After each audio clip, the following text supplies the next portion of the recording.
जय श्री कृष्णा। इस वीडियो को पूरा देखे, लाइफ चेंज हो जाएगी। भगवान कृष्ण के जितने नाम हैं उतनी कहानियां। जीवन जीने के तरीके को अगर किसी ने परिभाषित किया है तो वो कृष्ण हैं। कर्म से होकर परमात्मा तक जाने वाले मार्ग को उन्हीं ने बताया है। संसार से वैराग्य को सिरे से नकारा। कर्म का कोई विकल्प नहीं, ये सिद्ध किया। कृष्ण कहते हैं, मैं हर हाल में आता हूँ। जब पाप और अत्याचार का अंधकार होता है तब भी, जब प्रेम और भक्ति का उजाला होता है तब भी, दोनों ही परिस्थिति में मेरा आना निश्चित है। वैसे तो कृष्ण का संपूर्ण जीवन ही एक प्रबंधन की किताब है, जिसे सैकड़ों हजारों बार कहा सुना जा चुका है। कुरुक्षेत्र में दो सेनाओं के बीच खड़े होकर भारी तनाव के समय कृष्ण ने अर्जुन को जो ज्ञान दिया वो दुनिया का श्रेष्ठतम ज्ञान है। गीता का जन्म युद्ध के मैदान में दो सेनाओं के बीच हुआ। जीवन की श्रेष्ठतम बातें भारी तनाव और दबाव में ही होती हैं। अगर आप दिमाग को शांत और मन को स्थिर रखने की कोशिश करें तो सबसे बुरी परिस्थितियों में भी आप अपने लिए कुछ बहुत बेहतरीन निकाल पाएंगे। ये कृष्ण सिखाते हैं। गीता पढ़ने से पहले अगर इसी बात को समझ लिया जाए तो गीता पढ़ना सफल हुआ। कृष्ण का जीवन ऐसी ही बातों से भरा पड़ा है। जरूरत है नजरिए की। उनका जीवन आपके लिए माइथोलॉजी का एक हिस्सा मात्र भी हो सकता है और आपका पूरा जीवन बदलकर रख देने वाला ज्ञान भी आवश्यकता हमारी है।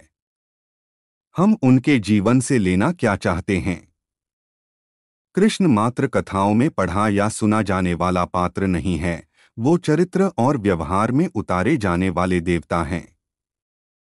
कृष्ण से सीखें कैसे जीवन को श्रेष्ठ बनाया जाए। 10 बातें हैं जो अगर व्यवहार में उतार ली तो सफलता निश्चित मिलेगी। 1. शुरू से अंत तक जीवन संघर्ष ही है। कारागृह में जन्मे कृष्ण पैदा होते ही रात में यमुना पार कर गोकुल ले जाया गया। तीसरे दिन पुतना मारने आ गई। यहां से शुरू हुआ संघर्ष देह त्यागने से पहले द्वारिका डुबोने तक रहा। कृष्ण का जीवन कहता है, आप कोई भी हो, संसार में आए हैं तो संघर्ष हमेशा रहेगा। मानव जीवन में आकर परमात्मा भी सांसारिक चुनौतियों से बच नहीं सकता। कृष्ण ने कभी किसी बात की शिकायत नहीं की, हर परिस्थिति को जिया और जीता। कृष्ण कहते हैं, परिस्थितियों से भागो मत, उसके सामने डटकर खड़े हो जाओ, क्योंकि कर्म करना ही मानव जीवन का पहला कर्तव्य है।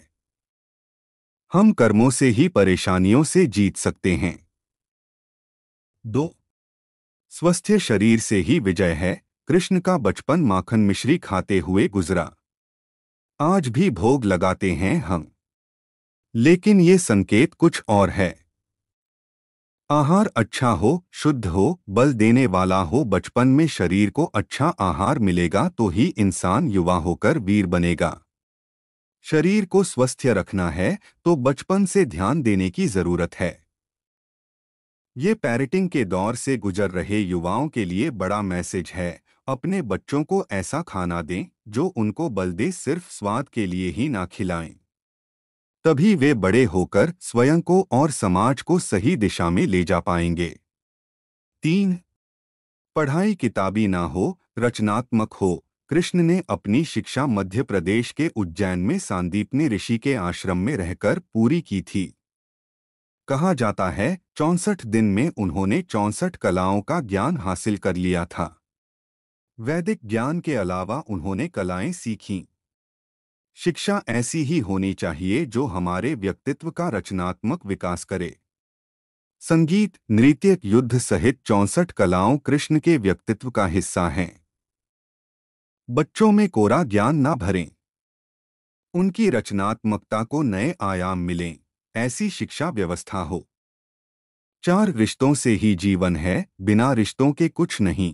कृष्ण ने जीवन भर कभी उन लोगों का साथ नहीं छोड़ा जिनको मन से अपना माना। अर्जुन से वे युवावस्था में मिले, ऐसा महाभारत कहती है, लेकिन अर्जुन से उनका रिश्ता हमेशा मन का रहा। सुदामा हो या उद्धव, कृष्ण ने जिसे अपना मान लिया उसका साथ जीवन भर दिया।